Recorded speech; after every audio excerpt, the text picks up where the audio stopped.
গ্রামের এক হোটেল মালিক ছিল খুব চালাক।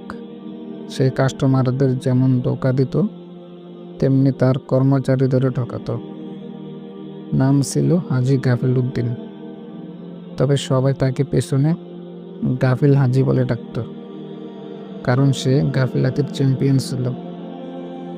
একদিন সে তার হোটেলে নতুন এক কর্মচারী নিল, নাম কামরুল। এই কামরুল খুব বুদ্ধিমান আর নামাজের ছেলে ছিল। সে মালিকের চালাকি দেখে ঠিক করলো একটা শিক্ষা দেবে। গল্পের মজার অংশ, একদিন এক কাস্টমার এসে বলল, হাজি সাহেব, এক প্লেট গরুর মাংস দিন। হাজি, জি, আপনার জন্য স্পেশাল। গাফিল হাজি চতুরতা করে গরুর মাংসের বদলে আলুর ঝোল নিয়ে দিল। কাস্টমার প্রথমে বুঝতে পারেনি, কিন্তু কামরুল তাকে ফিস ফিস করে বলল, ভাই, মাংসের আত্মা আছে কিন্তু শরীর নেই। কাস্টমার বুঝতে পেরে রেগে গিয়ে বলল, হাজি সাহেব, এটা কি? মাংস চাইছিলাম আর দিলেন আলুর ঝোল। হাজি এসে বলল, ভাই, আপনি দুনিয়াতে আছেন কিন্তু জান্নাতে যেতে চান, তাই না? জান্নাত আছে কিন্তু এখনো দেখা পান নাই, তেমনি গরুর মাংস আছে কিন্তু একটু অপেক্ষা করুন। কাস্টমার বিরক্ত হয়ে চলে গেল।